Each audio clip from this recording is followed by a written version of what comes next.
Ito po mga ka-farmers ang ginawa kong record. Beginners, tandaan po ninyo.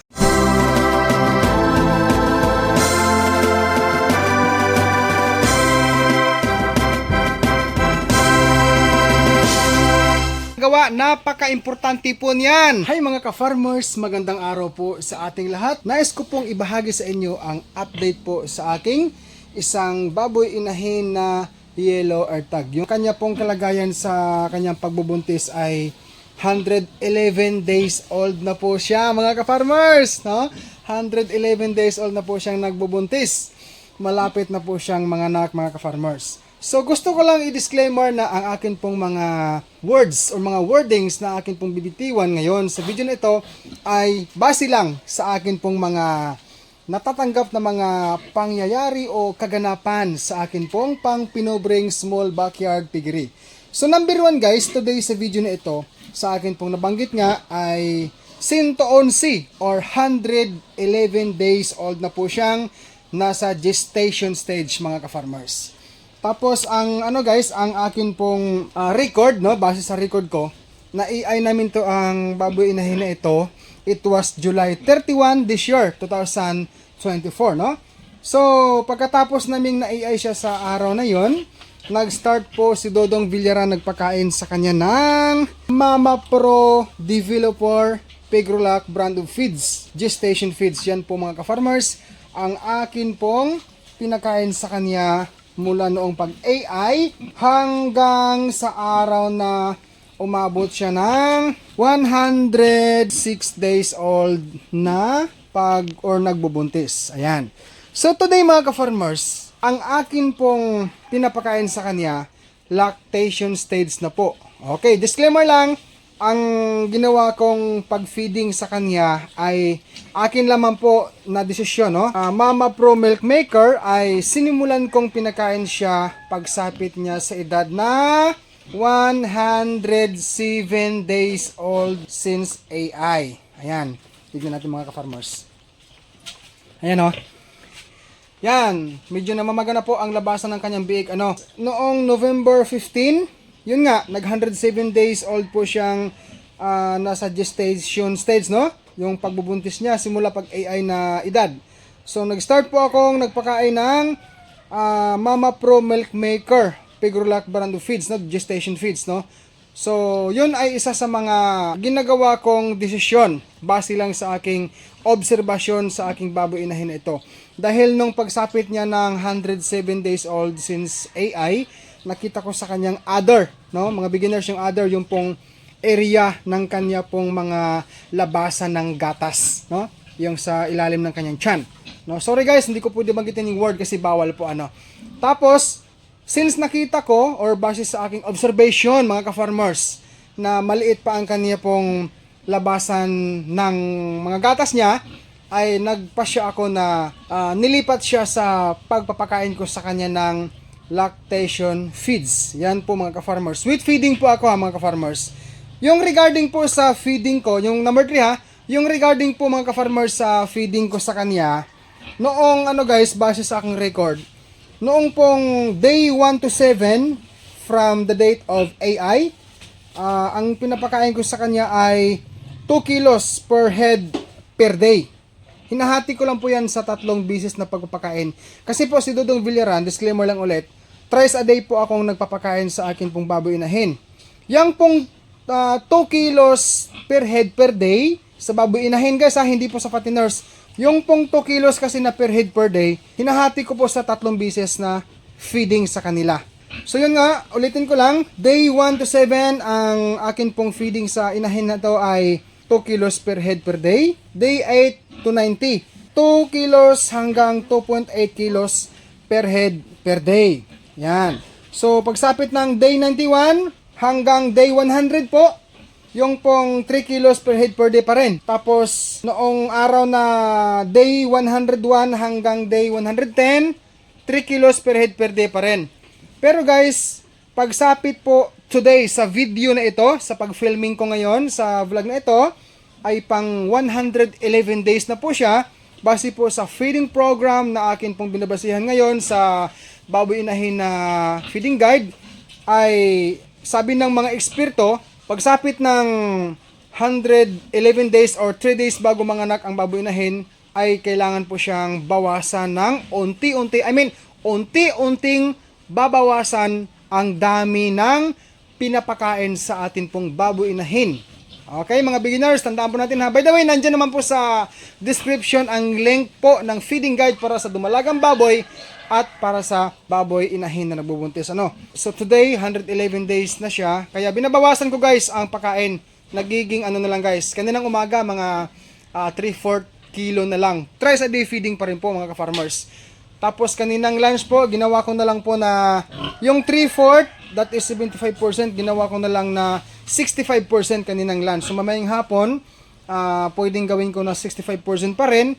Hanggang pagkakinabukasan po ay talagang unti-unti po akong magbabawas sa dami ng pinapakain ko sa kanya. Disclaimer lang ulit, yan ay sariling desisyon ni Dodong Villaran na base po sa akin pong sinusunod na feeding program sa akin pong mga baboy inahin ngayon. Yung regarding po mga ka-farmers sa sa gamot, dito meron akong hinanda dito na mga simpleng guys simpleng mga kagamitan sa pagpapanganak po ng akin pong baboy inahin. Okay, palit na po akong chinilas. So dito po mga ka-farmers, meron po akong binili na number 1. Ito hindi po ako sponsor nitong Oxytocin Pitoxal ha. Yan, hindi po ako sponsor nito, pero binili ko po ito sa Pacifica Bugason kasi doon po ako sumusuki pag wala pong stock ang aking pong feed store dito na binibilhan sa aming lugar. Okay? Ito po ay gagamitin namin ng technician ko sa panahon na siya ay manganak. Yung inahin ko pala yung baboy inahin na manganak.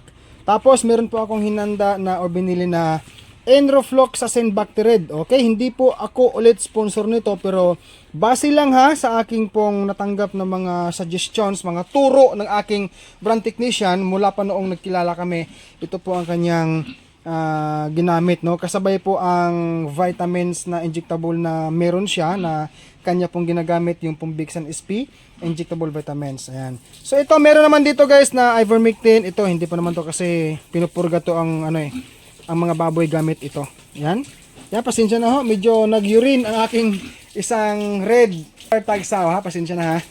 Okay? So meron akong Dextran, Iron Dextran. Ito po ay tinuturok mga beginners dyan sa isang biik, pagsapit ng 3 days old since birth, and then mag-booster shot ng iron ulit kapag makita natin sa biik na medyo lapsi or maputla siya. Pagsapit ng 14 days old since birth.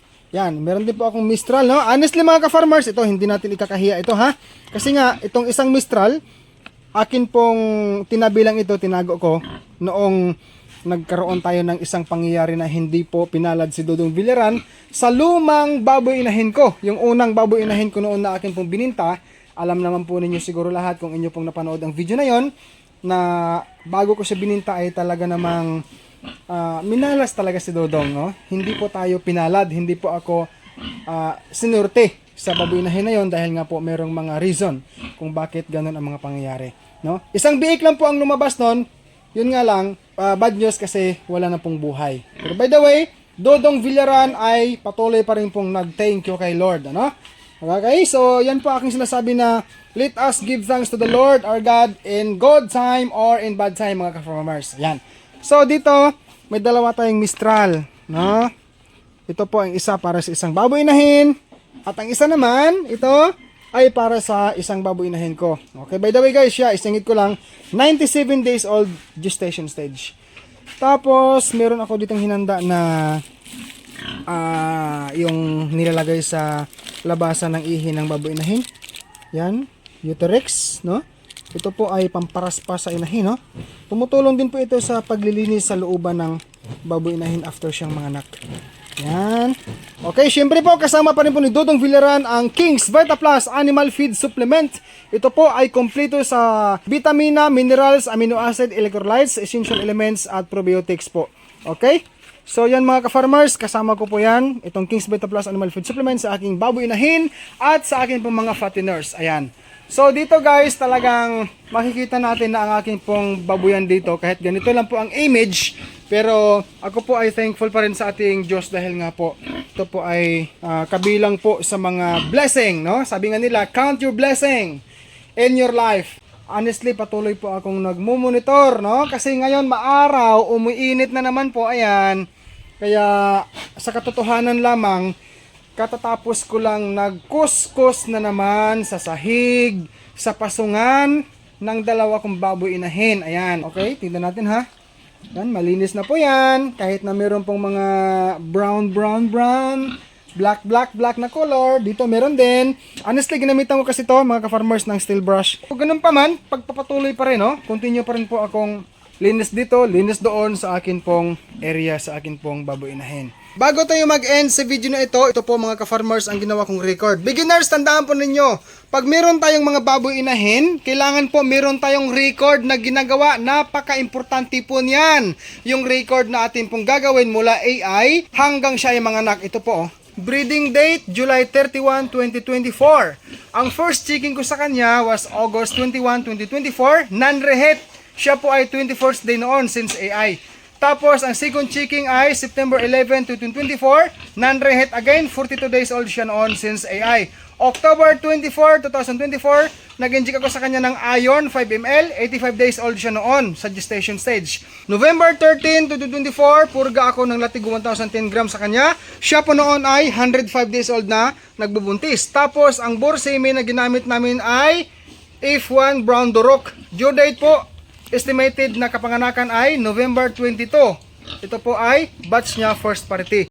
Ang King's Vita Plus Animal Feed Supplement mabibili po sa Agribit stores nationwide. Kung hindi ito available sa inyong lugar, maaari po kayo mag-direct order sa Shopee sa KBM Agribit Lines. Pwede rin sa Facebook page ng King's Vita Plus Animal Feed Supplement. Link nila ay nasa description. O pwede po kayo mag-text o tumawag sa kanilang cellphone number 0917-795-0220. Available po ang COD or cash on delivery. Ako po si Dodong Villaran, ang labis pong nagpapasalamat sa inyong lahat for watching this video. Subscribe and hit the bell ring for more upload. God bless po sa ating lahat mga ka-farmers. Peace out everyone!